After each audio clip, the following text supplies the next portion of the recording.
In my first life, I spent everything I had fighting for Xiaoyekan. I had barely sat upon the phoenix throne for 3 months when my husband stripped me of my title for being jealous and intolerant. Then raised my gentle, soft-spoken younger half-sister to the position of empress. They say the greatest virtue one can possess is selfless devotion. But I will tell you a secret. The most terrifying rebellion isn't drawing a sword. It is simply folding your hands, closing your purse, and going back to sleep while the world demands your sacrifice. Watch closely as the perfect martyr steps down from her pedestal and refuses to bleed for another's crown. Now, the story begins. When I opened my eyes again, I was a young maiden once more. I stared at the gauze canopy above my bed for a moment, rolled over, pulled the quilt tighter around myself, and went back to sleep. On the 37th day after I was deposed, I died beneath an endless spring rain. Before my death, the morning bells beyond the palace walls tolled 12 heavy times. The imperial physician knelt before the emperor and reported that grief had settled in my heart until no medicine could save me. Only I knew the truth. I was not ill, I was simply tired. I had lived my whole life too fully, carrying far too much. As a child I learned to manage a great household, to receive guests, soothe tempers, remember favors, and smile through every hidden blade. Later, when I married Xiaoyekan while he was still a prince, I managed his estates, balanced his accounts, cultivated useful ties among the imperial clan, and walked beside him through every dangerous step that carried him into the Eastern Palace. And at last, onto the dragon throne. I gave everything I had and finally won the phoenix throne everyone envied. It was cold, it was hard, and I sat on it for 3 months. On the 6th day of that 3rd month, Xiaoyekan threw the decree of deposition before me. He accused me of jealousy.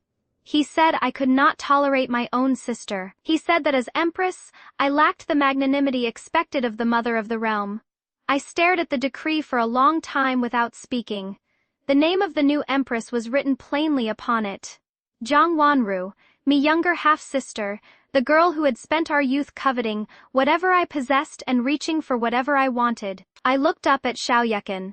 All these years, I managed your household, kept your ledgers, dealt with the imperial kin, even used my own dowry to fill the holes in your estate and clear the road before you. Have you forgotten all of it? He was silent for a moment. Then, to my astonishment, something almost like pity entered his eyes. It was the pity of a man looking down from a great height. At last he said, "Yuning, you have spent your whole life fighting for everything. You are too headstrong. If only you could have been gentler, more yielding. Like Wanru? How could we ever have come to this?"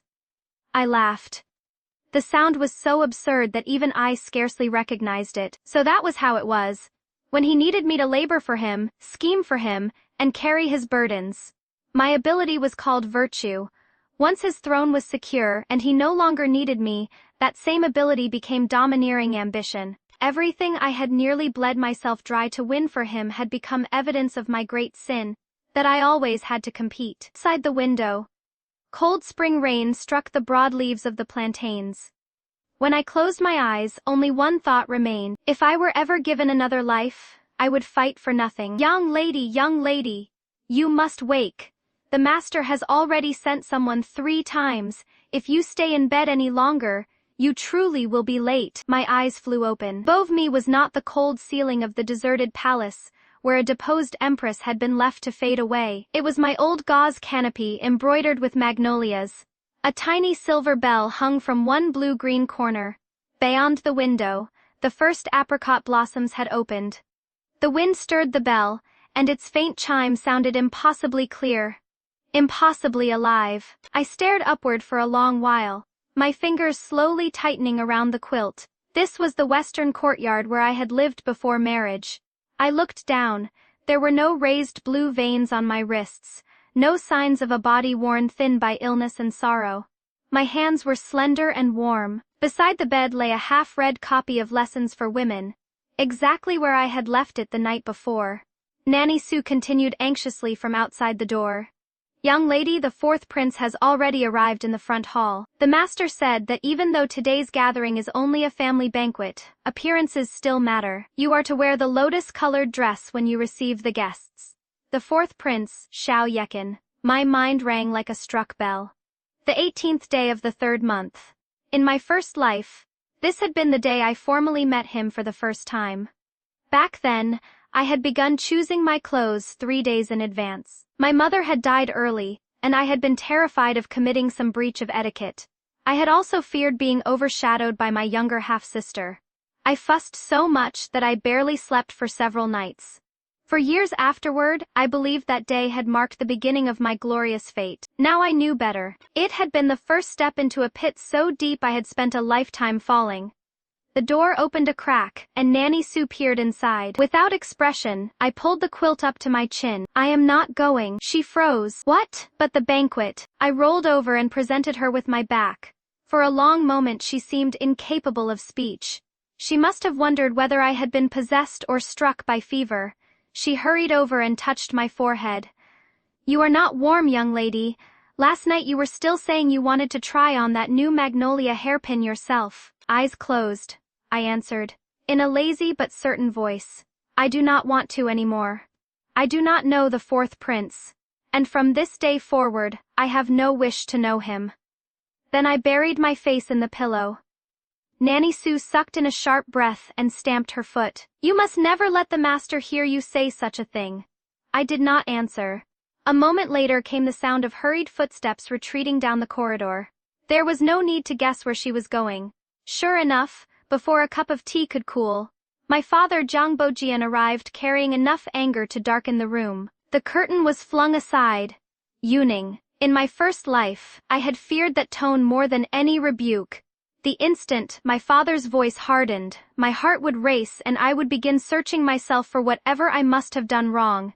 Hearing it across the span of 2 lives, I felt nothing except sleepy. I sat up and carelessly pulled a robe around my shoulders. Father stood beside the bed and looked down at me. Where are you unwell? Nowhere. Then why are you not in the front hall? What respectable young lady sleeps in broad daylight? His brows drew tighter. Today is not the day for your foolishness. You are the eldest legitimate daughter of the Zhang family. An imperial prince has come to our house, and you hide in bed. What sort of conduct is that? There it was again. You are the eldest legitimate daughter of the Zhang family. In my first life, those words had been an invisible chain around my neck. Because I was the eldest legitimate daughter, I had to look after my younger sister. Because I was the eldest legitimate daughter, I had to spare father every worry. My marriage could not depend on whether I liked the man. It had to serve the family later.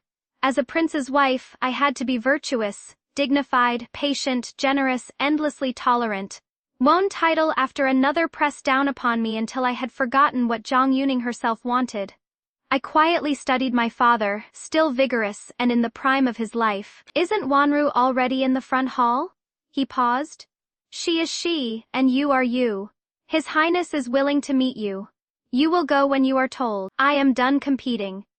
Then I lay back down. His expression changed at once. Are you sulking with Wanru? Is this because she took your magnolia hairpin yesterday? For a moment, I could not even remember what he meant. After searching through the dustiest corner of my memories, I finally found that ridiculous little incident. The previous afternoon, Wanru had admired my newly made magnolia hairpin. I refused to give it to her, so she cried. Father had said, "It is only a hairpin. You are the elder sister. What harm is there in yielding it to her?" I had been furious all night, in my first life. I truly had gone to meet Xiao Yekin the next day with that resentment burning inside me. Years later, after Wanru became empress, she loved to mention the matter and laugh that her elder sister had never been able to bear seeing anyone else receive something good. Now it seemed almost comical. I closed my eyes. It is only a hairpin. If she likes it, let her have it. Father went silent. Strangely, there was a trace of bewilderment in that silence. Perhaps in his mind, his eldest daughter was supposed to strive, excel, compete, and prove herself. Now that I had simply stepped out of the contest, he no longer knew what to do with me. In the end, he did not explode. He only left me one cold sentence. Come to my study later. I have something to discuss with you. The door slammed shut. I lay there for a long time, but sleep did not return. Memories flooded through me like rain through a broken embankment. Xiao Yekan, Zhang Wanru, Fengyi Palace. The decree that stripped me of the Phoenix Seal, and my mother, who had died too young. Among those tangled memories, something important surfaced. When I married in my first life, the inventory of the dowry my mother had left me looked astonishingly rich. Yet when I finally took control of it and counted everything myself, I discovered that a great deal of the ready silver had long since been quietly diverted by the Marquise's household. At the time, father had said lightly, the family only needed it for a little temporary expense. Once you marry into a prince's household, will you truly lack such a trifling sum? Back then, I had swallowed so much talk about the family's honor that I actually believed him.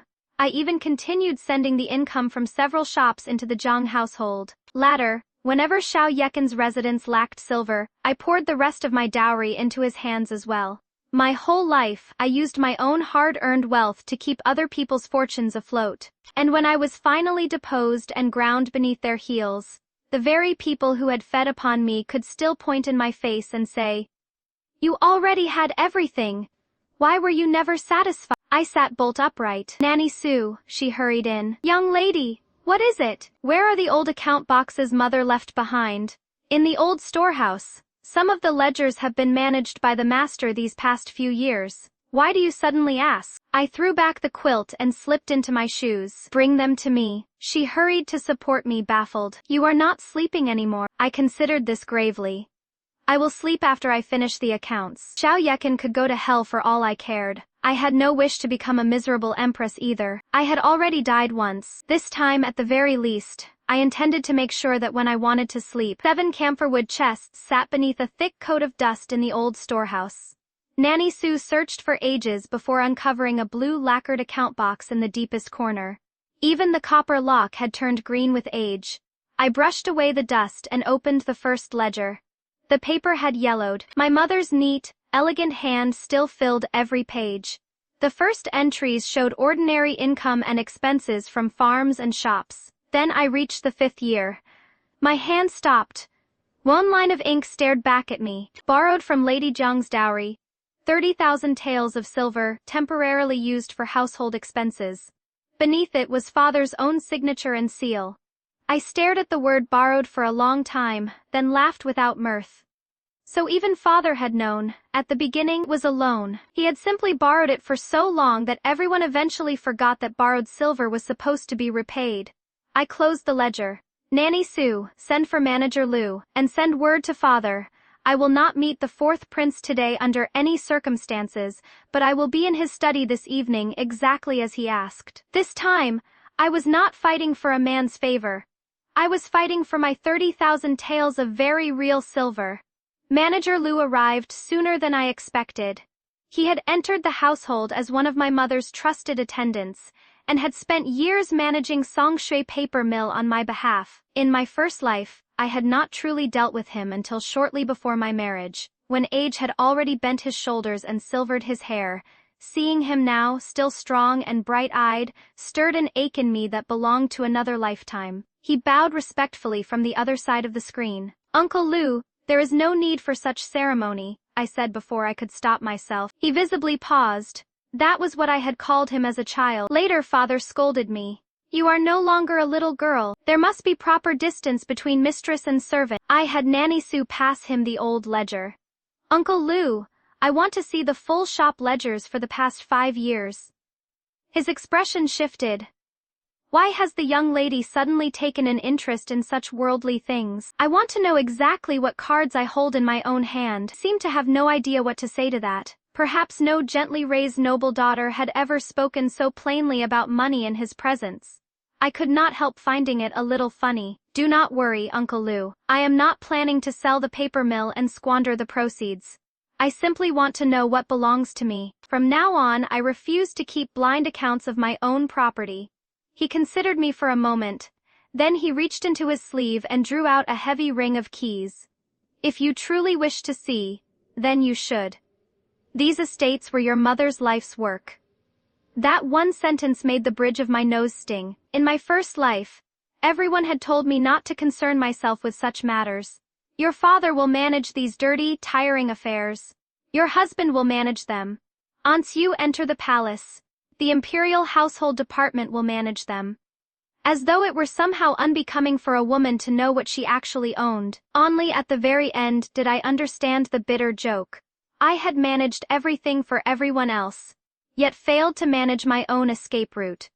Manager Lu's ledgers were far more detailed than the ones in the old storehouse. Me mother's holdings were not enough to rival the treasury, but they were more than generous.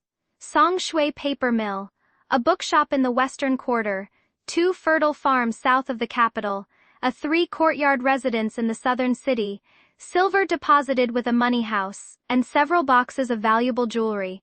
If managed prudently, it was enough for me to live comfortably for the rest of my life without bowing my head to anyone.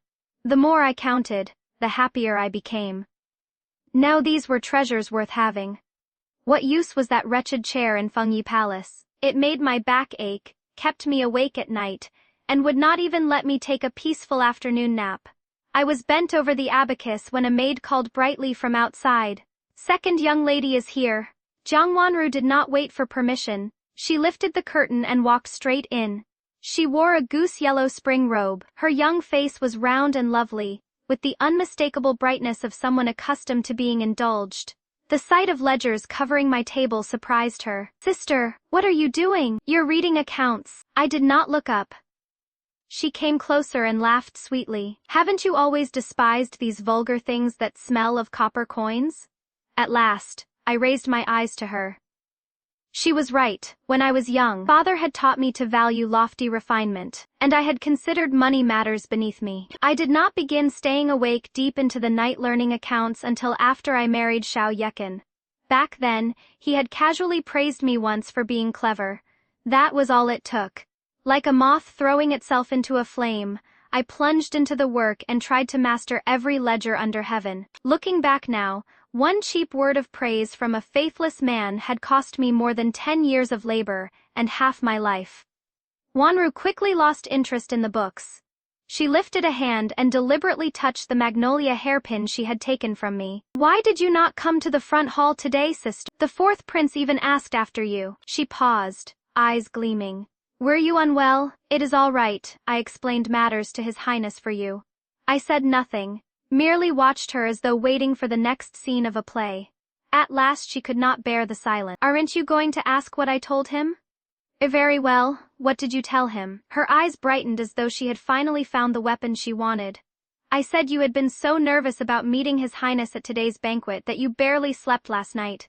You were simply too exhausted to come." His Highness laughed when he heard. In my first life I would have exploded. I would have accused her of ruining my reputation before Xiao Yekin, and making me look shamelessly eager for his attention. Now, I thought she had saved me a considerable amount of trouble.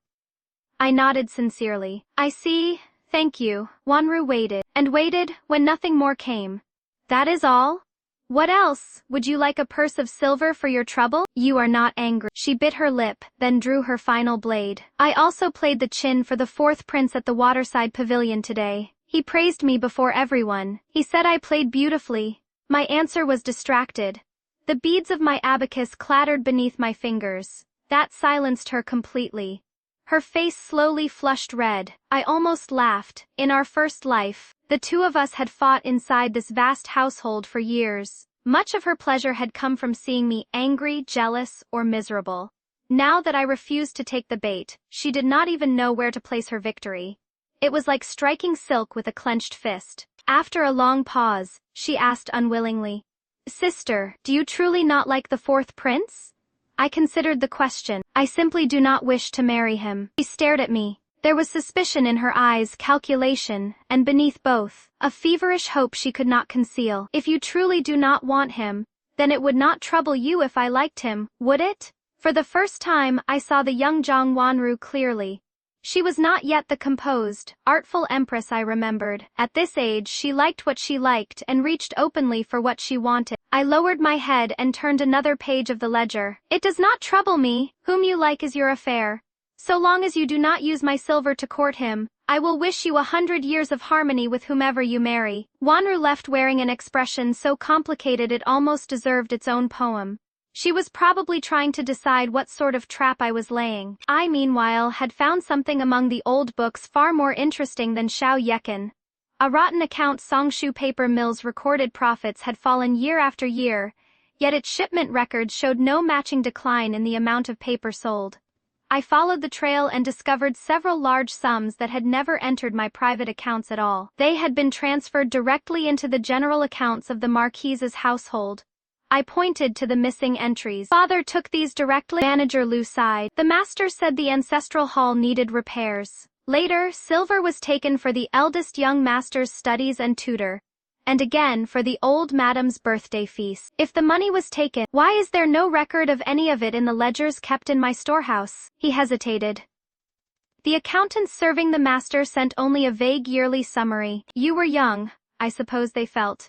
There was no need for you to know every detail. There was that phrase again, no need for me to know. I gave a cold laugh, took up my brush, and pulled a clean sheet of paper toward me. First, repairs to the ancestral hall. Second, gifts and fees for my brother's tutor. Third, the birthday banquet. I filled 4 pages. When those sums were added to the original 30,000 taels, the total was enough to make even Manager Lu's face blanch. Young lady, he murmured. If you take these accounts to the master now and make a great quarrel of it, I fear you will gain little and suffer much. Do not worry. I have no intention of making a scene. I blew gently across the wet ink. First, I will make every account perfectly clear. Every coin they took before will be recorded. From now on, if anyone wants so much as a single copper from my property, it passes before my eyes first. As for the old debts, there is no hurry, we have time. They can repay them slowly. Manager Lu studied me for a long while, then a faint relieved smile appeared on his weathered face. Young lady, you truly have grown up. I had heard those words countless times in my first life. This was the first time they did not feel like a stone crushing the breath from my chest, because growing up this time did not mean sacrificing myself to shield everyone else from wind and rain. It meant learning to close my own hand firmly around my own purse. Before leaving, Manager Lu drew an old yellowed contract from inside his robe. There is one more business matter. Young lady, the watermill behind the paper works draws from a channel shared with the neighboring Giyu family. The old 5-year agreement expires next month. Your mother signed it herself. Whether it is renewed, and on what terms, should now be your decision. The Giyu family, the owners of Huiqing Bookshop. Yes, the one managing their affairs now is the eldest grandson of the second branch. His name is Guting Zhou. Guting Zhou. I repeated the name silently. It meant nothing to me. In my first life, every circle I moved through had revolved around Xiao Yekan. I knew plenty of nobles and officials in the capital, but only those useful to a prince's future. Why would the name of a merchant family's grandson ever have reached my ears? I took the contract. Very well. In a few days I will meet him myself.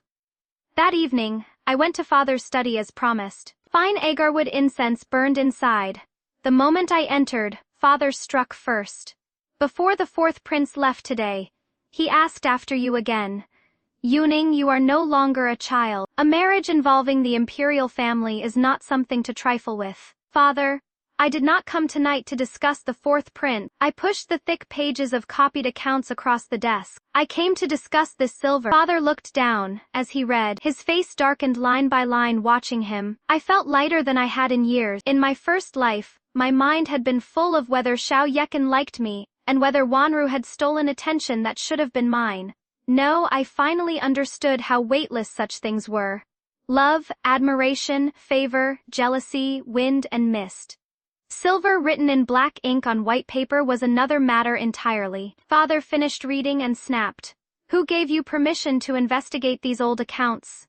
I met his anger calmly. They are private estates. Mother left to me. I am their owner. Am I forbidden to examine them? That is not what I meant. Then what did you mean?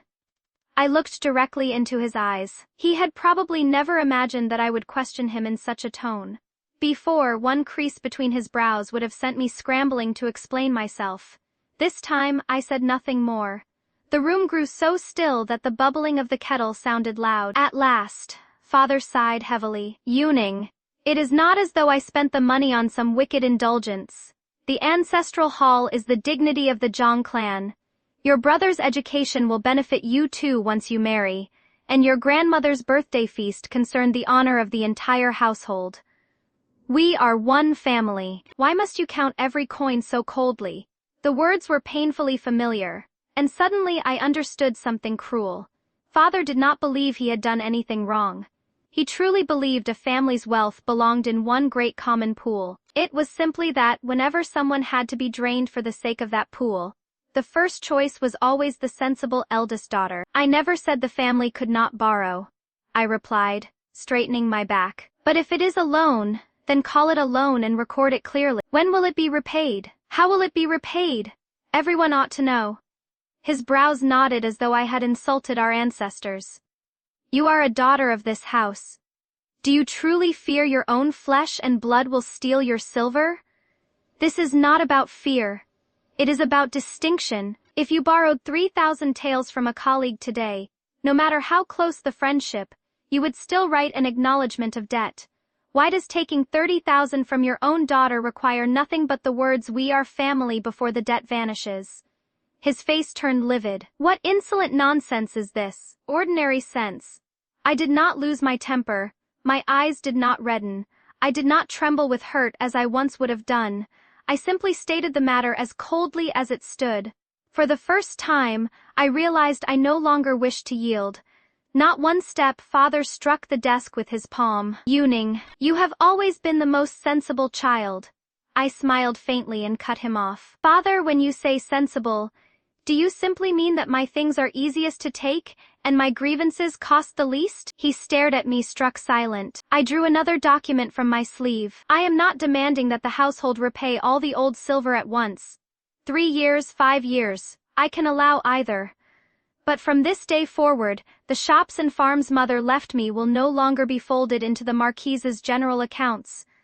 Not one copper may be borrowed from them without my approval. You mean to separate yourself from your own family? I mean to separate the accounts. My voice remained mild, but there was no room in it for argument. When money is clear, no one needs to test affection by taking from one another. Father stared at me for a long time.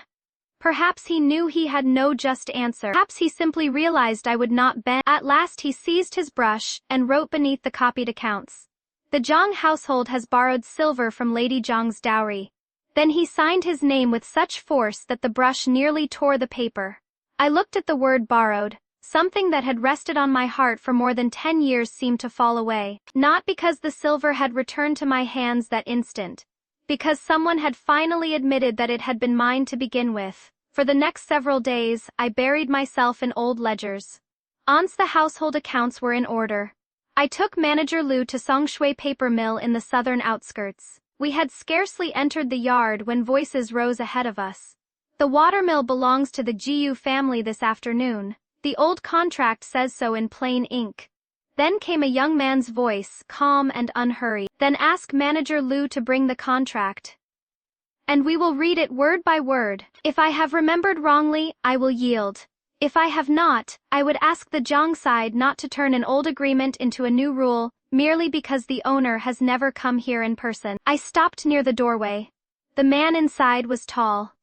He wore a somewhat faded blue-green robe without jeweled belt or embroidered silk. A faint ink stain remained at one cuff. I raised a hand to keep Manager Liu silent and opened the old contract myself. I read it once. Then again, much more carefully. After a while, embarrassment crept up my neck. We had, in fact, overlooked a sentence. On certain appointed days, the watermill had to be yielded to Weiqing bookshop for half a day. Today was one of those days. I stood in the doorway and cleared my throat. My first bargain after being reborn, and before I had even spoken, I had discovered that I was the one in the wrong. Not the most glorious beginning. The man turned. His features were clean-cut, his gaze clear. There was no flattering smile in his expression. His eyes went directly to the contract in my hand. Lady Jiang? I nodded. Have you read it clearly? He asked. I drew a breath. I have. The mill is yours today. Our manager remembered wrongly. He paused. Perhaps he had not expected a nobleman's daughter to admit fault so directly. Gu Tingzhou merely nodded. Then that settles it. He did not gloat. Nor did he make a show of gallantry by saying he would yield simply because I was a woman. Instead, he went straight to the matter. The old division is not very sensible. Your paper mill uses more water than it did 5 years ago. We have closed 2 printing rooms, so Huiqing uses less. If we keep the old hours, you lose useful time and we are inconvenienced as well. He slid a newly calculated schedule across the table. I examined it. It was indeed more reasonable still. I could not resist asking, if you need less water, why not simply sell the unused hours to us and make more silver? Gu Tingzhou lifted his eyes. Because the channel is not used only to turn your millstone. Downstream is our ink washing pool. If you take every hour, my workers will have to scrub printing blocks in darkness at midnight. I stared at him. In my first life I had sat above the realm as empress. Put me in front of a real mill and a real trade agreement, and apparently I knew less than an apprentice. Manager Lu hurried to smooth things over. The young lady never managed these matters herself before. Naturally she would not know every detail, but I did not feel humiliated. I looked at Gu Tingzhou seriously. Then how would you divide the hours? He pointed to the schedule and explained maintenance days, plans for low water periods, and how repair costs should be divided according to use. His reasoning was clear from beginning to end. When he finished, I nodded without hesitation. Very well, we will sign it as you propose. His brows. You do not wish to delay 3 days merely to make it appear that you are a formidable merchant. This time the corner of his mouth finally curved. Looking at the quiet amusement in his eyes, I realized something unexpected. Admitting I did not know something felt remarkably easy. Once the agreement was signed, our accountant settled the previous quarter's repair costs. Gu Tingzhou took the silver and left. A quarter of an hour later, he came back. He set 10 taels of broken silver on my table. You overpaid. I checked the ledger and found that our accountant had indeed charged us for one repair that was not ours to cover. You were already half a street away, I said. You came back merely for 10 taels. He looked at me as though the answer were obvious. It is not my silver. Why would I keep it? I stared at those 10 taels, and Xiao Yekan's face appeared in my memory. In my first life he had loved saying, Yuning husband and wife are one. Why divide what is yours from what is mine? Thus my dowry became ours, my sleepless labor became ours, but when rewards were given and power was divided, what belonged to him remained guarded with astonishing precision. I gathered the 10 taels back into my purse. Thank you. Gu Tingzhou waved a hand. They were never mine. Then he left without another word. Is the Guyu family wealthy? He shook his head. Huiqing bookshop is barely surviving.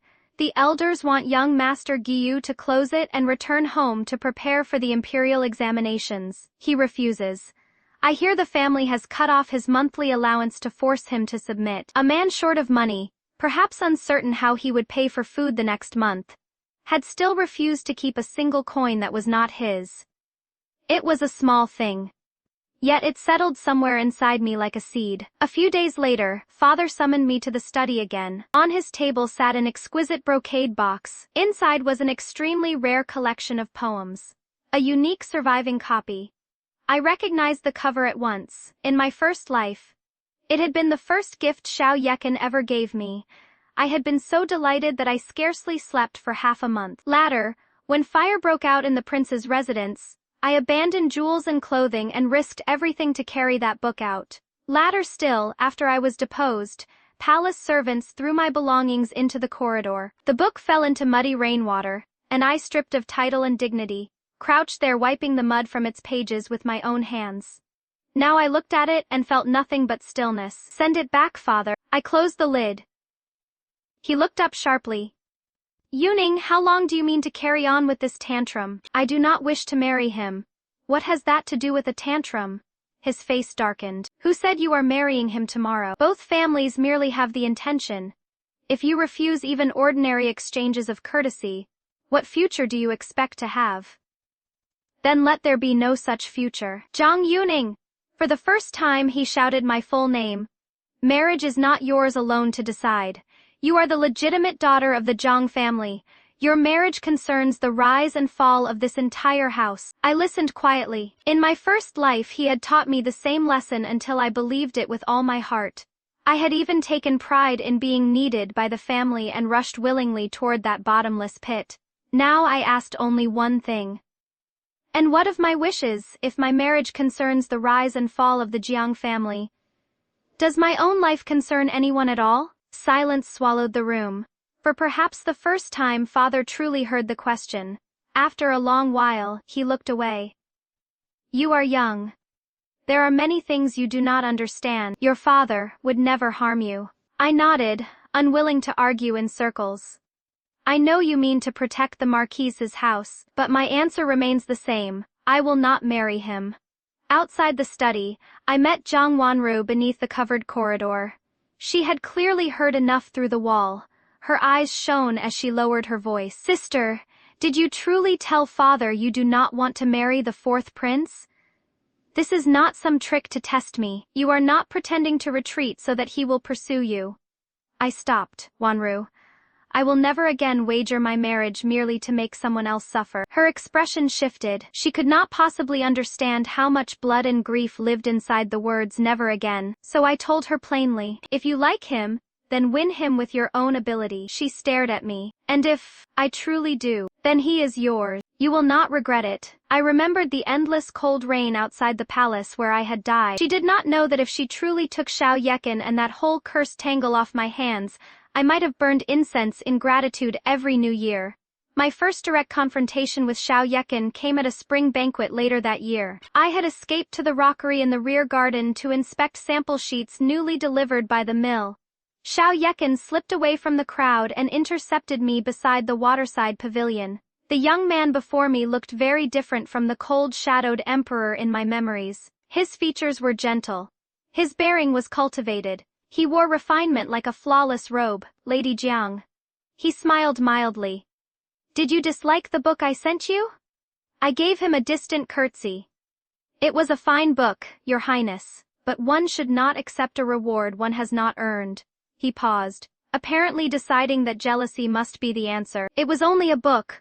Wanru told me you are fond of rare editions. Wanru again. I had no patience for winding paths. I appreciate your highness's kindness, but there is truly no need. He studied me. Are you angry with me because of Wanru? I nearly laughed. But the way you used to look at me. A breeze crossed the pond.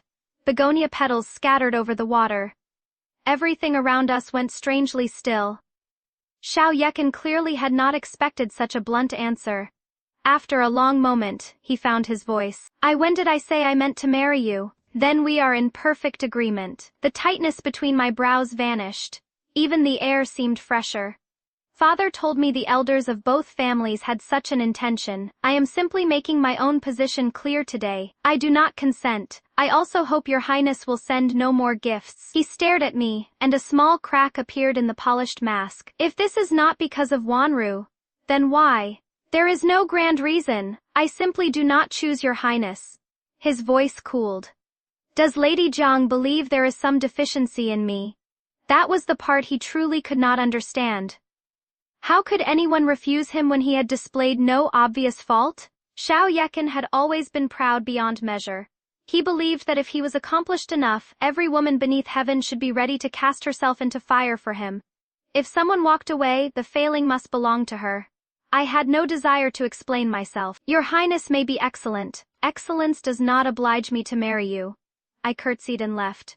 Only when I had walked far beyond the pavilion did I slowly breathe out. A thin sheen of sweat covered my palms. I could not stand before the man who had wounded me most deeply, condemned me, and broken my first life without feeling anything at all. But this time, I had not sacrificed myself merely to remain graceful and agreeable. The plum rains came in June. Because of my own poor judgment, Songshu paper mill lost a large batch of fine Xuan paper. It was my fault. Manager Liu had advised moving the paper into the dry storehouse early. I looked at the sky and believed the rains were still several days away. To save labor, I wanted to wait until another batch was ready and move everything together. That night, rain fell like a broken river. Moisture entered the outer warehouse. 2/10 of the paper spoiled. I stood in the dim storehouse staring at wrinkled edges and small blooms of mildew. Manager Lou had gone pale. "Young lady, this old servant should have insisted. It was not your fault." I crouched and touched one damp sheet. "I made the decision. Then the mistake is mine. Do not excuse me," as I said it. Another memory returned. One year, an estate belonging to Xiao Yekin's household suffered a heavy loss. He had insisted on putting silver into the estate despite every warning.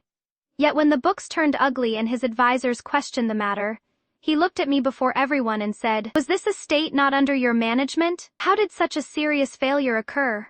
To preserve his dignity, I stepped forward and took the blame. After that, it became a habit. Whenever something failed, if I had touched even one corner of it, I rushed to repair everything, as though admitting a mistake would prove I had no worth.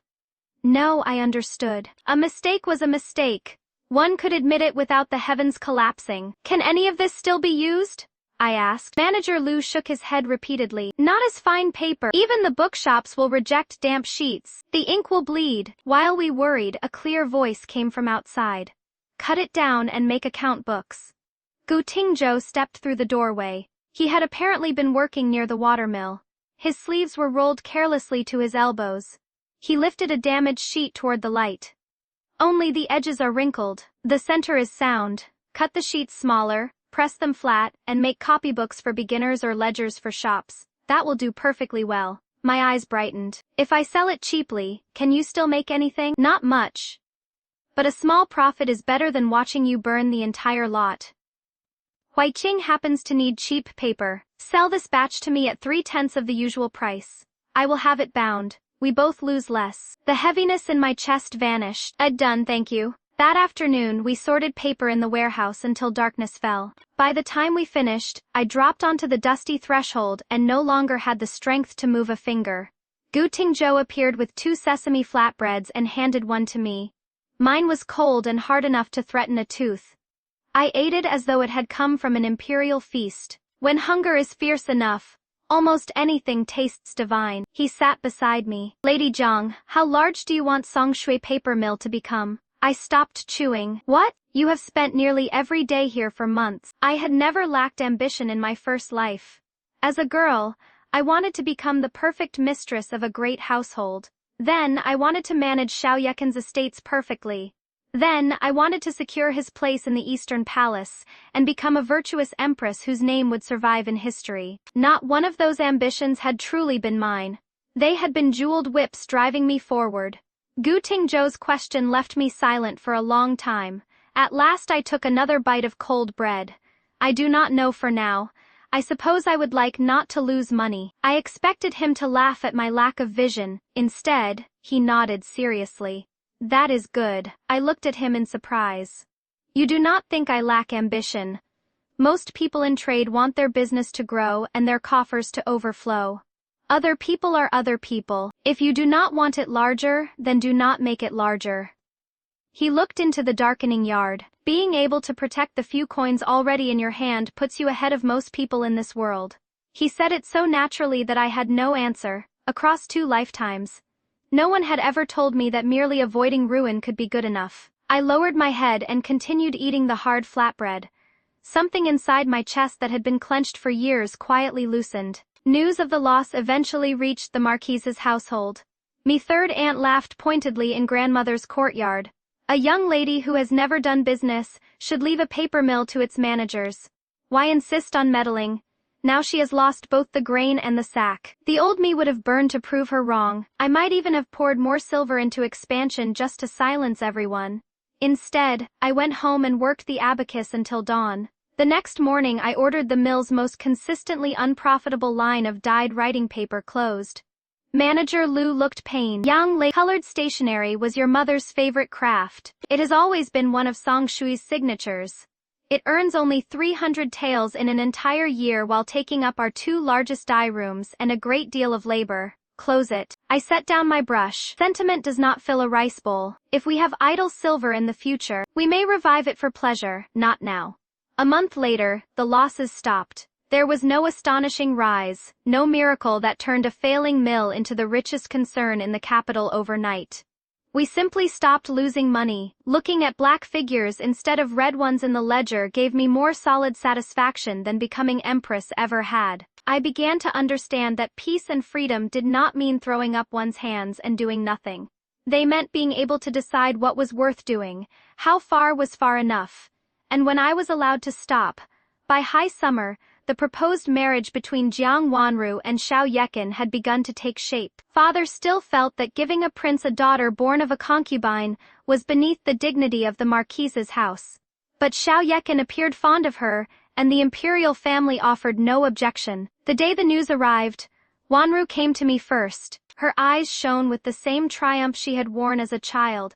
After snatching away my favorite jeweled flower, "Sister, father says the marriage between His Highness and me may truly be settled." I put down my teacup. "Congratulations." She froze. Perhaps my answer, it did not fit the scene she had rehearsed in her mind. I smiled. "You have always wanted it. If you have won it, then walk your road well." What I did not expect was that once the engagement was decided, the first person to seek me out privately was not Wanru. It was Xiao Yekin. He cornered me in a secluded flower corridor of the marquise's estate. "Zhang Yuning." It was the first time he dropped his polished courtesy and called me directly by name. I stopped. "What does your highness require?" He studied me for a long moment. "You have heard of my marriage to Wanru. Do you have nothing you wish to say to me?" "Congratulations to your highness on finding a suitable bride." His expression cooled. "Only that?" I nearly laughed. "In fact, I did. What else does your highness believe I should say?" His brows tightened as he struggled to contain "You were not like this before. Because Wanru is not me, your highness." His voice turned cold at last. "Zhang Yuning, must you make every answer sound so final?" I looked at him, and suddenly I was back on the day of my deposition. He had held out the decree with the same wounded righteousness. "Must you leave everyone with no road of retreat?" He had been the one who discarded me after crossing the river on the bridge I built. He had broken faith. Yet he possessed a remarkable talent for turning the blade until I wondered whether I had forced him into betrayal by not being kind enough, yielding enough, accommodating enough. That was Xiao Yekin. This time, I would not swallow it. "Your Highness," I said evenly, "whether Wanru is truly what you want is not important. What matters is this. I do not want your highness." His face changed as though someone had struck him before a crowd. I gave a perfect curtsy, turned and walked away. My heart was still beating fast long after I left him behind. Not from sorrow, not from lingering affection, because with my own hands I had finally cut through the thread that had wound around my throat for 2 lives. When I returned to Songshu paper mill, I was in unusually good spirits. Gu Tingzhou was not there, nor did he appear the next day, or the day after that. Even when Huiqing Bookshop came to purchase paper, one of its managers handled the matter instead. I asked casually, "Where is your master?" The manager's expression turned awkward. "The young master has some trouble at home." Several days later, Gu Tingzhou finally appeared. He walked into the yard alone, carrying a heavy stack of carved printing blocks. Weariness clung to him from head to foot. I looked at him for several breaths. "Did the Gu family throw you out?" He stopped and set the blocks down. "More or less. The elders ordered me to close the bookshop and return home at once to prepare for the imperial examinations. I refused, so they cut off my allowance and warned everyone in the family not to lend me money." I did not ask why he refused the examinations. In my first life, too many people had used the words "for your own future" as a banner, while forcing others down a road they had decided was better. I had heard enough of it for one lifetime. I turned a few pages in my ledger. Huiqing's ready silver was indeed perilously thin. One bad month could break it. Gu Tingzhou watched me calculate. "Lady Zhang, are you about to be overcome with mercy and lend me enough silver to survive?" I looked up. "Number." He paused, clearly not expecting such a swift refusal. I opened a drawer, took out a contract I had already prepared, and pushed it toward him. "Next year's paper contract. I will guarantee your stock for 1 year at this year's price. So long as you pay on time, Songshui will not cut your supply." He opened the contract. "You are not afraid Huiqing will collapse before the year is out?" "Of course I am. I spoke with perfect reason. That is why I am signing for 1 year. not one day more. Kutingjo stared at me, then laughed soft. It was a real laugh, relieved and warm enough to shake his chest. Jang Yuning, sometimes you are remarkably cold-blooded. It is called caution. When I took the contract back, I felt strangely at ease. I did not want to become his savior. I did not want him to owe me some crushing debt of gratitude that could never be repaid. If our businesses suited one another, we would work together. If one day they did not, we would part. Our relationship without a chain of moral obligation around either person's throat was far more comfortable than I had expected. Once Wanru's engagement was settled, the entire Zhang household lost its senses over the prospect of producing a prince's consort. Preparations for her dowry began at once. One evening after supper, father kept me behind. Yuning Wanru may have been born of a concubine, but she is marrying the fourth prince. The dignity of the marquise's house must be considered. Her dowry cannot look meager. He held his teacup as though he were merely informing me of a decision already made. The 3-courtyard residence in the southern city that your mother left behind is in an excellent location. I intend to place it on Wanru's dowry list. Do not worry, when you marry, the family will compensate you from the common estate with property of equal value. My teacup stopped halfway to my lips. The air in the room seemed to harden. I lowered the cup to the table with a quiet click. Father, that residence was part of mother's dowry. You know that. Why are you using it to adorn Wanru's marriage? His brows drew together. You are sisters. Must everything be divided into yours and hers? Her good marriage adds glory to the Zhang family. Why be so calculating at a time like this? I stood. For once, I was the one looking down at him. When Wanru marries, I will add a proper sister's gift to her dowry. I will not begrudge what is reasonably mine to give, but I will not give away my dead mother's house. Father slammed his teacup onto the table. Yuning, do not start indulging that spoiled young lady temper again. My gaze turned cold. Father, if the dignity of the Zhang family can only be displayed by stripping my mother's estate to dress up someone else's marriage, then that dignity is cheap indeed. The next morning, I did something that shook the entire marquise's household. I carried every ledger into father's study. Not 1 or 2, 14. Nanny Sue and manager Lu followed on either side of me like 2 stern guardian spirits. The moment father saw the procession, his face darkened. Zhang Yuning, what exactly do you intend to do? Separate the accounts. I pulled out a chair, sat down, and opened the first ledger. Over the past 7 years, the marquise's household has borrowed 64,200 taels from the estates belonging to my mother's dowry. 30,000 were acknowledged by father's own signature several days ago. Uncle Lu and I have verified the remaining sum entry by entry. Every withdrawal has a matching record in the accountant's books. Enough. Father cut me off, furious enough that a vein stood at his temple. All this uproar over one residence, you would throw the whole family into chaos. Wanru is your own sister. A generous dowry will strengthen her position in the prince's household, and that will help your marriage prospects in turn. Why must you be so selfish? Why can you never tolerate her? Never tolerate her. The words struck my ears like a poisoned blade. Me sight blurred. For an instant, I saw again the bright imperial yellow decree that had stripped me of my title. Jealous and intolerant. So it had begun long before I became empress. Whenever I refused to cut flesh from my own body to feed someone else's hunger, people climbed onto the high ground of righteousness and accused me of being unable to tolerate others. Nanny Sue touched my shoulder anxiously. Young lady, I came back to myself, gently moved her hand away, and stared at father. What does it mean to tolerate her, father? She marries the man she wants. I keep what belongs to me. Where is the conflict? Must I hand over my house? Let myself be stripped bare and pour everything into her desires before you will call us loving sister. Is that what tolerance means? Father's face shifted from red to pale. Perhaps even he knew he had gone too far. I did not say that. You did not need to. Your actions say it for you. I brought the long dowry inventory down on the desk. The house is not hers. Father paced the study, too furious to sit. How old are you? Even if you manage these things now, what happens after you marry? They will either enter your husband's household or remain as strength for your birth family. They will still be mine, father. I stood straight and did not retreat. If you truly believe everything a woman brings into marriage must eventually become someone else's common property, then why did mother labor to record every item of her dowry when she married you? This time he had no answer at all. I won that battle. I did not demand that he produce more than 60,000 taels in ready silver at once. The Marquise's household could not have done so even if I had demanded it. Instead, father was forced to transfer to me 2 shops in excellent locations that the family had intended to absorb into the common estate, along with a prosperous small farm. Manager Lou redrew the accounts and completed the transfer on the spot. Father's hand trembled as he signed and pressed his seal. I held the new deeds in my hands.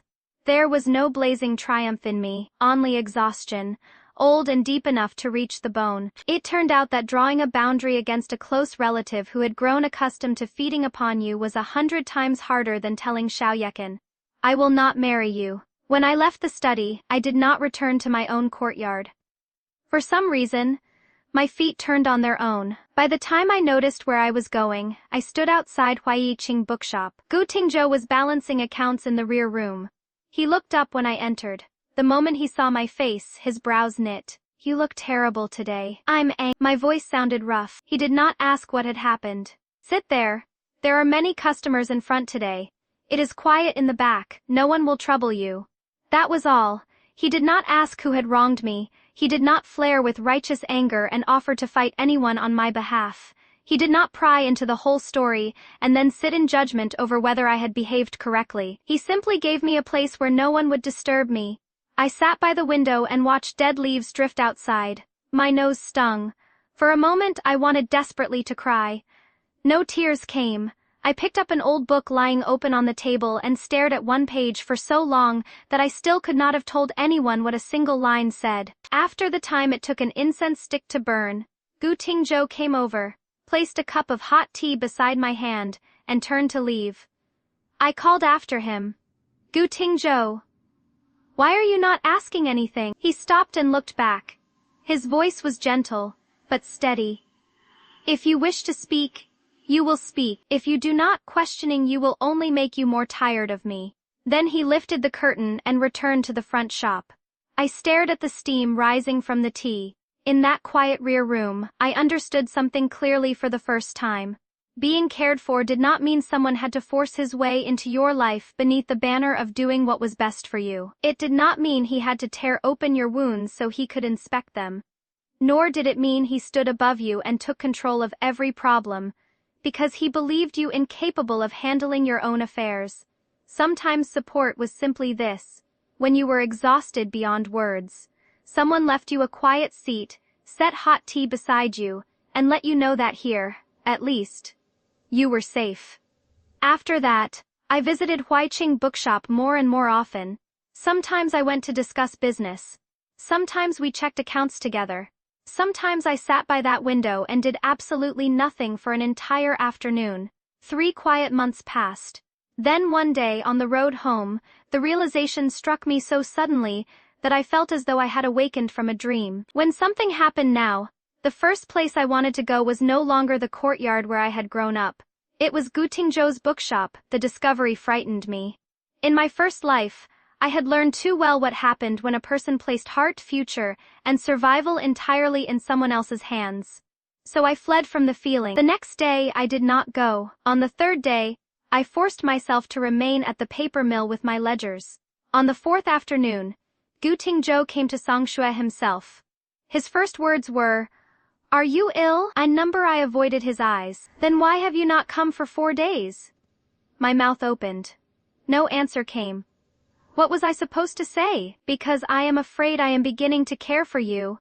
He watched me for a moment. Perhaps he understood more than I wanted him to.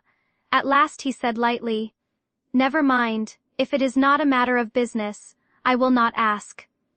And he truly did not ask again, which somehow made me even more restless. That night, I lay awake listening to the wind, and thought for a very long time. Perhaps the hardest thing in this second life was never leaving Xiao Yekan. Leaving him had been painful but simple. The harder question came after I had cut away the old relationships that fed on me and grown armor over every wound. Would I ever dare open the gate again and let another person come near? Lan's father accepted that the path toward Xiao Yekan was closed. He began searching for other marriage prospects for me. Portrait after portrait arrived. I refused to look at any of them. I refused to meet a single man. Eventually father exploded. What sort of celestial emperor are you waiting to marry? I thought about it seriously. I still did not know. Father laughed from sheer fury.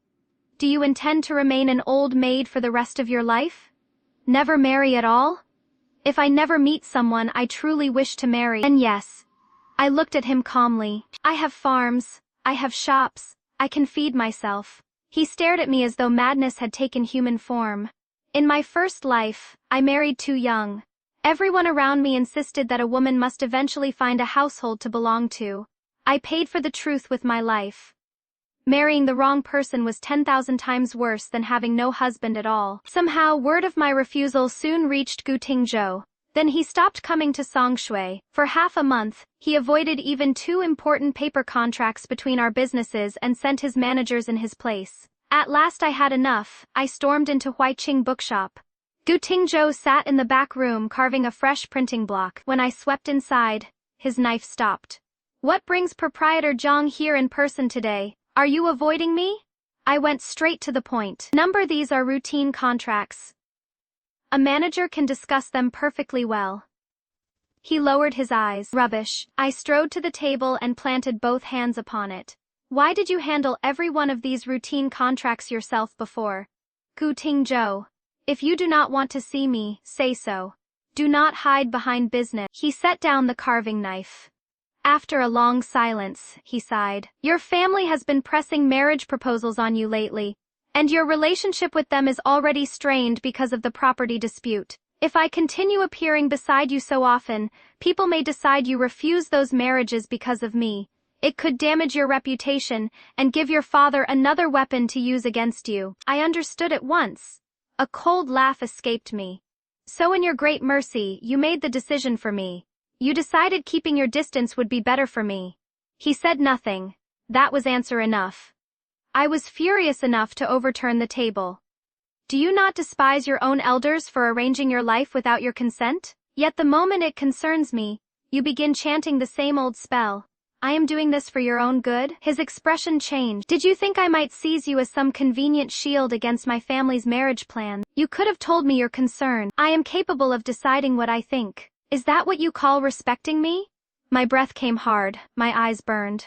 You did not even give me the right to decide whether I wanted to keep seeing you. Silence lay over the room for a long time. Gu Tingzhou looked down at the carving knife on the table. Then he drew a slow breath and raised his eyes to mine. Now it was my turn to freeze. All my anger had been charging toward a wall. The wall suddenly stepped aside. He rose. When something feels dangerous or unsuitable, my habit is to move away from it. I spent years believing that if I never let anyone close enough, no one could decide my life for me. But I see now that I became the very sort of person I despise. I used your own good as an excuse to make your choice for you. I am sorry. I was still angry. But the hurt of being dismissed and pushed aside began to fade. Gu Tingzhou looked steadily at me. Then what do you truly think? About what? For one, and me. It was the first time he had spoken so plainly. That frightened me more than any teasing half-sentence. I looked down and scraped one fingernail unconsciously along the table. I do not know. He nodded. Neither do I. If I am truthful. I looked up in surprise. He smiled. There was an ease in it I had never found in Xiao Yekan's carefully measured tenderness. If neither of us knows, then we need not drag an answer out of ourselves today. Zhang Yuning, let us agree on 1 year. 1 year for what? During that year, I will not avoid you merely because your family is urging. You will not feel pressed because mine wants me to return and inherit the family business. We will do business as usual. Meet as usual. Spend time together as usual. His eyes held a calm light. After 1 year. If you still think I am tolerable, and I still think you are tolerable, then we can discuss something else. No eternal vows, no secret promise to bind our lives at once, no desperate declaration that neither could live without the other. Yet, the anxious part of my heart that had been hanging in mid-air settled gently back into place. I looked at him and nodded with equal seriousness. Read. On the ride home, I lifted the carriage curtain and watched the crowded streets pass by. Then I began to laugh. So affection did not have to race toward a conclusion. Two people could like one another today without discussing marriage tomorrow and chaining together the rest of their lives before the week was out. We could look, we could wait, we could take our time and keep the power of choice in our own hands. During that year, Jiang Wanru formally married Xiao Yekin. On the wedding day, the Jiang estate blazed with lanterns and red silk.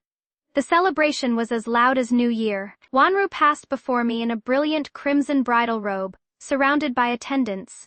Then she stopped. From beneath her red veil she asked, "Sister, seeing me so honored now, do you regret it?" I stepped forward and straightened a golden tassel the wind had blown crooked beside her hair.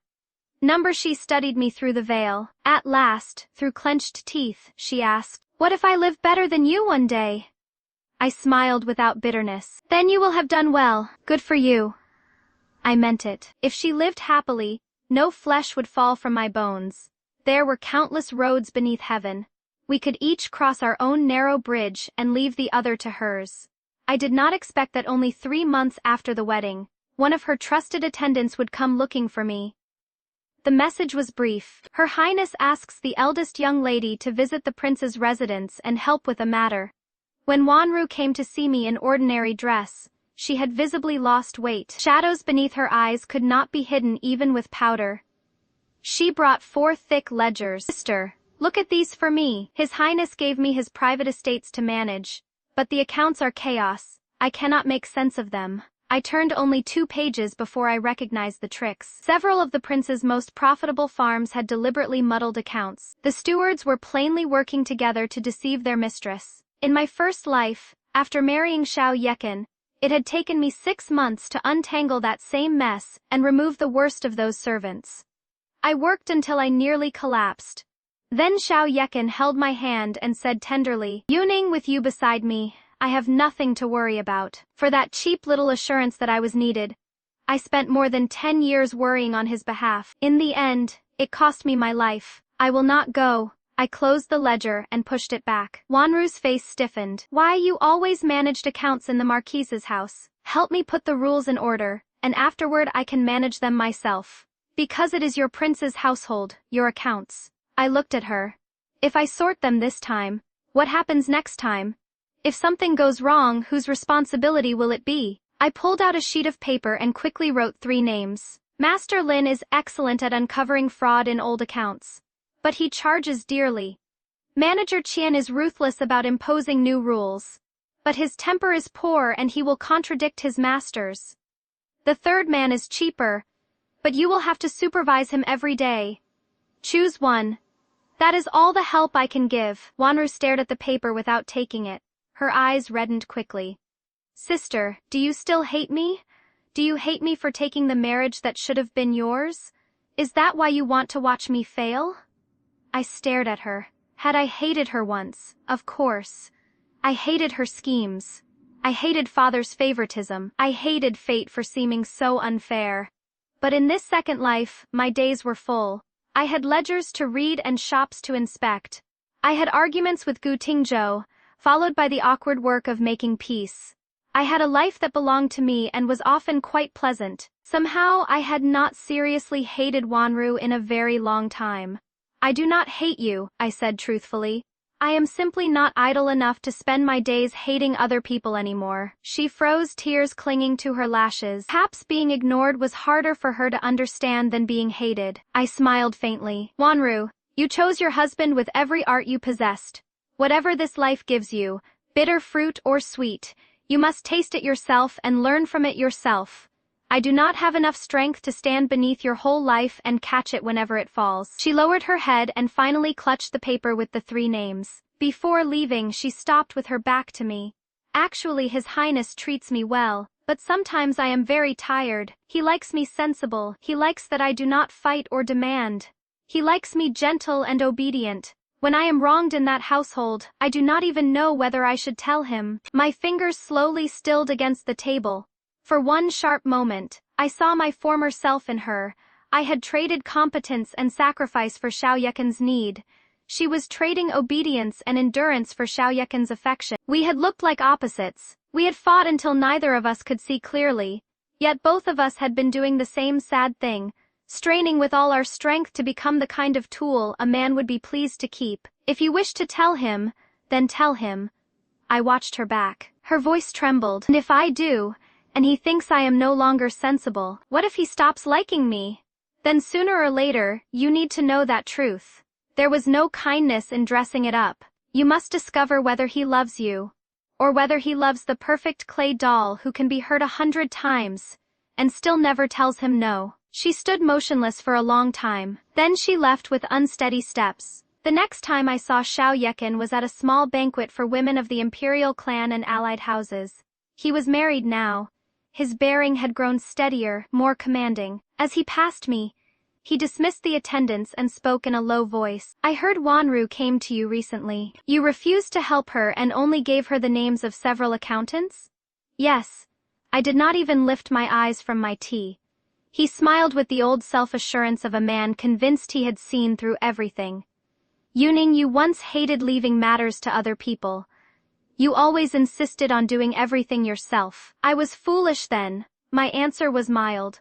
I thought I had to labor like an ox and do every task perfectly with my own hands before I could call myself useful. His expression stiffened. He looked at me, and something almost like nostalgia slipped into his voice before he seemed to notice it. Wanru has found household management difficult. These past months, there have been several disturbances in the residence. If it were you, he stopped, but I understood the unfinished sentence perfectly. If it were me, I would have sorted the accounts faster, managed the servants better, and spared your highness a great deal of trouble. Is that what you mean? I set down my teacup and tore the veil from his sentiment without mercy. So that was what he missed. Not Zhang Yuning, the convenience of Zhang Yuning, the value I had provided him. Your highness. I looked directly at the man who would one day become emperor. Wanru is the wife you chose for yourself. Live well with her. I intend to live my own life well too. When I stepped out of the side hall, the sunlight was almost painfully bright. I lifted my face toward it, and for the first time, I felt that the endless spring rain outside the palace of my first life. Autumn came, and our one-year agreement reached its end. Neither Gu Tingzhou nor I mentioned it at first. With a peculiar mutual understanding, we continued as before, discussing business and checking accounts. One day I went into the rear room of the bookshop, and noticed that he had carefully pinned last year's one-year paper supply contract beneath a paperweight at the corner of his desk. The edges had been rubbed soft from handling. Why are you keeping an expired scrap of paper? I asked casually. A contract should be kept as proof. Gu Tingzhou raised his eyes and looked at me with unmistakable meaning. Zhang Yuning, it has nearly been a year. My fingers went still for the smallest instant. I knew perfectly well he was not talking about paper. Before either of us could continue, the balance of power in the capital, Xiao Yekin was formally named Crown Prince, and Zhang Wanru rose with him to become Crown Princess. That very evening, father arrived at my separate residence with a face glowing from excitement. Yuning Wanru's position is entirely different now. She is the future mother of the realm. The Zhang family must do everything possible to strengthen her position. He rubbed his hands together, already treating my property as though it had agreed with him. From now on, set aside 3/10 of the yearly profits from your shops and the paper mill and send it directly to the Eastern Palace. Consider it support from her birth family. When Wanru prospers in the future, do you think she will forget you? I looked at father's almost feverish expression and felt no surprise at all. In my first life, Xiao Yekin had used the same promise. Yuning, if the Eastern Palace prospers, you will be the future empress. Why cling to these small gains before your eyes? Everyone loved offering me a splendid future made of mist, then using it to demand very real sacrifice in the present. Father, do you know how much actual silver Songshui earns in a year now? A considerable amount. Sure, living 3/10 is for the long future of the clan. His face darkened, already assuming I meant to be stingy again. I smiled. Father, my life is already good. The mill's income is more than enough. The farms harvest well each year. I am comfortable in this residence. Why should I surrender the silver I possess today for some possible better future? The Jiang family may or may not have tomorrow. His face changed at once. How can you be so short-sighted and selfish? Wanru's path in the Eastern Palace is difficult. There are people everywhere she must win over. Yuning, you used to be the most sensible child. You always understood the greater good. The greater good. I rose slowly, and every trace of amusement left my face. I have already spent one lifetime being that sensible daughter. I have had enough. When you grow old, I will provide every proper measure of support a daughter owes her father. I will not withhold a single coin, but Wanru's marriage was her choice. It is not my responsibility, and the future of the entire Jiang clan cannot be laid upon one woman's dowry. I met his eyes. You cannot look at what I have and decide that I must therefore give it to you. From this day forward, stop counting my purse as yours. Father's face went white with anger. The hand pointing at me trembled. You have grown bold enough to forget your own kin. Yes, for the first, my wings have grown strong. Because I had protected the cards mother left in my hand. That was why I could finally say no without fearing that the next morning someone would cut off my food, cast me from the house, and leave me with nowhere to go. 3 days later, I went to Huiqing bookshop. Gu Tingzhou stood behind the counter checking accounts. My family asked me one final time whether I would return, apologize, inherit the family business, or prepare for the examination. I came to the counter. What did you say? I raised a brow. And if the bookshop loses everything? He shut the ledger, perfectly calm. Forcing yourself to continue something you do not truly want merely to prove to other people that you can succeed at it is rather foolish. I laughed. Gu Tingzhou, you have learned a great deal this year. He laughed too, looking at me across the counter. Zhang Yuning, our year is over. Do you have an answer to the question I asked you? My fingertips rested lightly on the solid wooden counter. This time, there was no father threatening or bargaining with me. No false tenderness from Xiao Yekin. No one standing above me and saying, you must be sensible. I met Gu Tingzhou's eyes. My voice was as calm as if we were negotiating a contract worth tens of thousands of taels. If we marry, Songshui paper mill remains mine, naturally. And Huiqing bookshop will not be folded into your accounts either. He nodded readily. We establish separate household accounts. Your shops remain under your hand, mine under mine. Each of us bears our own profit and loss. I despise endless visits and courtesies at times. If GU relatives come looking for favors, you deal with them. If the Jing family comes to trouble you, I deal with them. Read, we do not throw each other's burdens across the table. If we quarrel, you are never again allowed to vanish without a word. Gu Tingzhou considered that serious. Read, but if something troubles you, you are not allowed to swallow every word and turn silent either. You must tell me directly. I leaned against the counter, satisfied, and raised one last finger.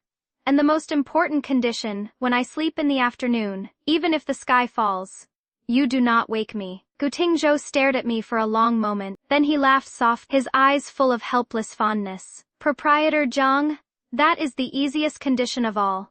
Early autumn sunlight passed through the lattice window and scattered across the ink-scented desk like fragments of gold. There were no sweeping declarations, no moonlit vows, nothing that could shake heaven and earth. Yet I knew with perfect certainty that this was the answer I wanted from this life.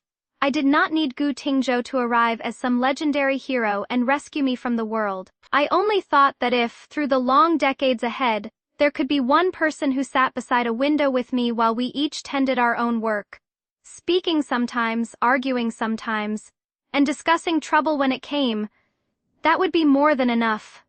That winter, at 22, I married Gu Tingzhou. The wedding was not extravagant, but every detail followed our own wishes. Jiang Wanru left the palace to visit me. She was crown princess now, dressed in magnificent court robes with a brilliant phoenix hairpin gleaming above her temples. She stood in my bridal chamber, which was warm and comfortable, but by no means lavish, and looked around. Then she asked quietly, Sister, do you truly think a life this simple is good? I poured her hot tea. Very good. Better than good. She looked at me, fell silent for a moment, then said, A few days ago, I had a terrible quarrel with the crown prince in the Eastern Palace. I raised my brows. Well, Her Highness the Crown Princess has finally learned how to quarrel. A bitter smile touched her face. I used to believe that so long as I was never forceful like you, so long as I yielded to him in everything, he would always like me. Then I discovered that if I never speak of what hurts me, he cannot even be bothered to wonder why I am unhappy. I become a decoration that requires no attention. Hearing that, I did not look down upon her and lecture as I might once have done, nor did we fall into each other's arms, weeping over old wrongs and declaring all grievances forgotten. Nothing so grand happened. We simply understood something at the same time. At last, neither of us needed victory or defeat in a man's eyes to prove to the other who had lived better. Several years passed. The old emperor died, Xiao Yeqin ascended the throne without difficulty, and Jiang Wanru became empress exactly as fate had once promised. On the day the imperial decree established her as mistress of the central palace, bells and drums thundered throughout the capital. Ceremonial music rolled across the city. I had stayed awake late the previous night checking accounts for a new line of patterned stationery at the paper mill. By afternoon, I was so sleepy I could barely open my eyes. The noise outside gave me a headache. Gutingzhou sat beneath the window reading a rare old volume. When he saw me turning restlessly beneath the quilt, he asked, "Did they wake you? Today is the imperial enthronement ceremony. It is loud outside. Shall I close the window?" "Close it. It is unbearable." My answer was muffled by the pillow. He shut the heavy wooden panels tightly. The drums and bells outside became little more than a distant murmur. Satisfied, I rolled over and buried my face in the soft pillow again. In my first life, I fought until my heart and body were ruined for that cold phoenix throne. I fought so fiercely that even as I died, I could not understand where I had lost. Only after living again did I realize the truth. I should never have entered a contest in which sacrifice itself was the wager. No one pointed at me and demanded that I be sensible. No one wrapped duty around my throat and forced me to fight for another person's glory. I finally understood what peace truly was. It was not abandoning the world and wanting nothing. It was this: what belonged to me, I protected without surrendering a single rightful share. The life I loved, I tended with my whole heart. Responsibilities that were not mine, and burdens the family wished to throw upon me, I refused to carry. And a position I did not want could be offered on a golden platter, and I would still leave it untouched. For the first time in either life, Zhang Yuning had lived for Zhang Yuning. In the second month of our marriage, Gu Tingzhou and I had our first fierce quarrel as husband and wife that afternoon. I was sleeping beautifully and dreaming of counting silver notes when someone began shaking me. I opened my eyes in a foul temper and found Gu Tingzhou standing beside the bed with an extremely grave expression. "Wake up! There was a fire." My soul nearly left my body. I shot upright. "Where? How bad? Where are my ledgers?" "The servants have already put it out." It took me several long moments to settle my heartbeat. Then I narrowed my eyes at him. "Gu Tingzhou, you broke our agreement. Before we married, we put it in plain words. When I am sleeping in the afternoon, even the collapse of heaven is not grounds to wake me." He looked genuinely unable to understand my reasoning. "The kitchen caught fire, not the bedchamber, and it was already extinguished. I only woke you to tell you that the kitchen cannot cook tonight, so we will have to eat at a restaurant." I laughed from sheer outrage, dropped heavily back beneath the quilt, and pointed toward the door. Out. Half an hour later, fully rested, I rose and went to the front courtyard. Gu Tingzhou had somehow transported an entire banquet from the best restaurant in the capital and arranged it untouched across the stone table. I lowered my voice. "Did you do this on purpose? How does a perfectly sound kitchen suddenly catch fire?" Gu Tingzhou coughed guiltily, lifted his tea, and said nothing. A young maid beside him finally burst into laughter. "Madam, the master said you had been tiring yourself with the accounts lately and insisted on cooking tremella sweet soup for you himself." He lost control of the stove and singed half the cooking bench. I whipped my head around to glare at him. Without changing expression, he elegantly picked up a piece of steamed fish and pretended the conversation had nothing to do with him.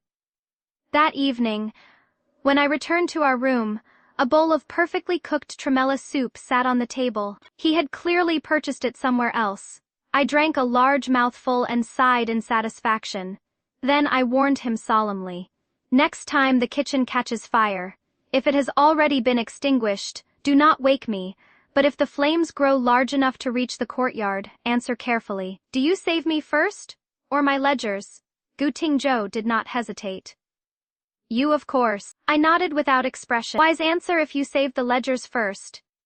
I might throw you out myself and hire a new manager to reconstruct the accounts afterward." He was so offended by my merciless answer that he took away my favorite bolster that night.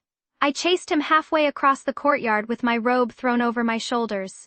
By the time we reached the osmanthus tree, both of us were laughing too hard to continue the quarrel. Thus husband and wife reached a lifelong new agreement. Gu Tingzhou was forbidden from approaching any cooking stove ever again. In the 3rd month after Zhang Wanru became empress, she appeared one evening at the rear gate of my home as quietly as a thief.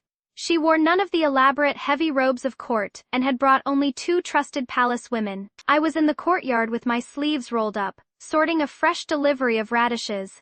The sight of her startled me. How did you get out of the palace? Are you not afraid the censors will memorialize against you? There is nothing to eat in the palace. She strode into the courtyard and headed toward the main room as though she owned the path. I went back to the Marquise's estate this morning for a family visit.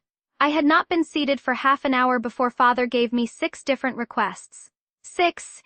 He wants me to arrange appointments for relatives so distant, I can barely place their names. Then, before I left, he told me to be virtuous and generous, and personally advise His Majesty to take fewer new consorts so he does not wear himself out. I tossed the radish into the basket, washed my hands, and followed her inside. What did you say? When I returned to the palace, I gathered every portrait submitted for the next selection and sent them all to the imperial study. I dropped them on the dragon desk and told His Majesty to take his time choosing for himself. Wanru collapsed across my couch with neither grace nor ceremony and released a long breath. Then His Majesty frowned and said the Empress has developed quite a temper lately and grows less gentle by the year. I told him he had spoiled me himself, and if he disliked the result, he was welcome to depose me again. I laughed aloud. You have improved. So why are you here today? To eat palace meals have too many rules. They will not let me lie down while I eat. That afternoon, the most honored woman in the Liang realm, mother of the nation and empress of all beneath heaven, ate until she was full, stretched across a couch in my courtyard, and slept without the slightest trace of imperial dignity. She even gave one tiny snore. Before leaving, she stood at the gate and watched the pomegranate tree swaying in the wind. Then she said with unusual seriousness, "Do you know what I envied most that year, when you threw those ledgers onto father's desk? It was not the silver. It was that you had enough strength beneath your feet to say, 'I will not do this anymore.'" After that, every few months, she found some excuse to escape to my house and steal half a day of idleness.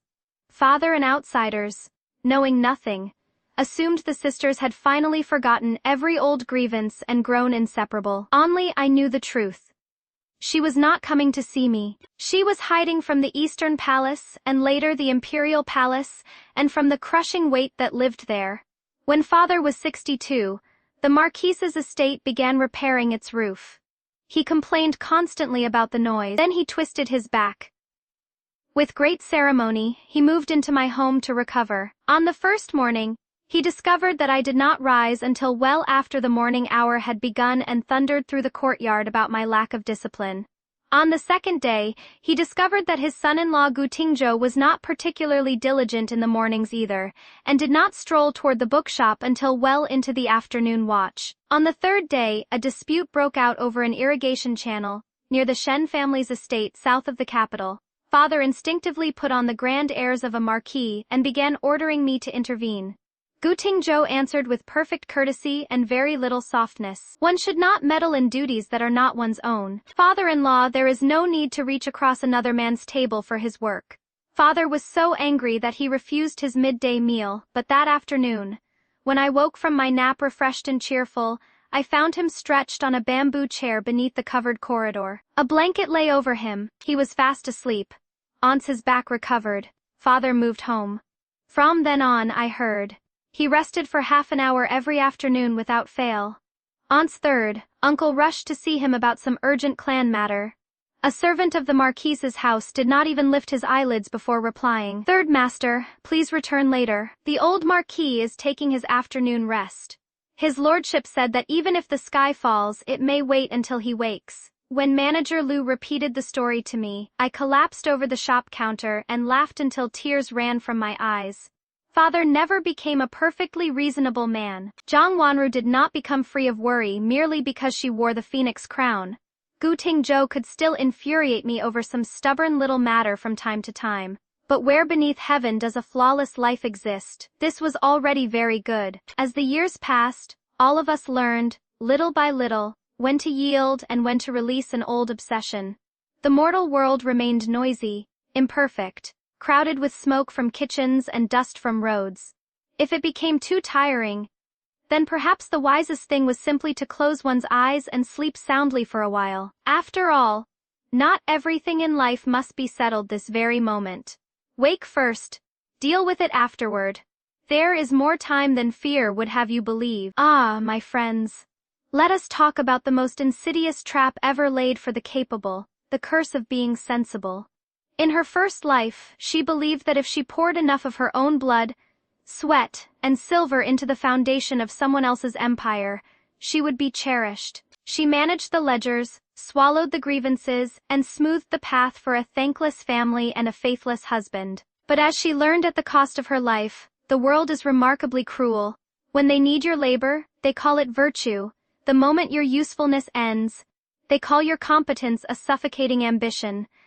The true triumph of this tale is not a fiery revenge that leaves the kingdom in ashes. It is the quiet, magnificent realization that you do not have to be the sacrificial lamb for your family's glory. The moment she separated the accounts and demanded her rightful due, the illusion shattered. Her father's greed or good was exposed as mere entitlement, and the royal marriage her sister so desperately craved was revealed to be nothing more than an exhausting gilded cage. True freedom is not sitting upon a cold throne. It is holding the keys to your own house and having the power to say no, without fear. So remember, before you burn yourself alive to keep someone else warm, make sure your own hearth is secure. Sometimes, the most profound victory in life is simply taking a very long, undisturbed afternoon nap. Vera's pole the borrowed silver. A father secretly funded the family's honor, using his daughter's private inheritance. A necessary sacrifice for the clan's survival, or polished theft. The stolen crown. The younger sister eagerly claimed the royal match the elder abandoned.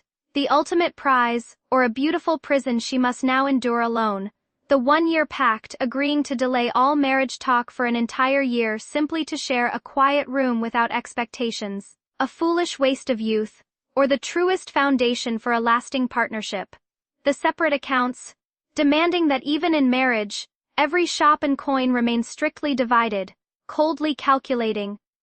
Or the ultimate guarantee of peace. Tell me, my friends, if you were handed a second chance after bleeding yourself dry for someone else's throne, would you fight to reclaim the crown that was taken from you? Or would you lock your purse, close your door, and let them build their own empires while you sleep? Until next time.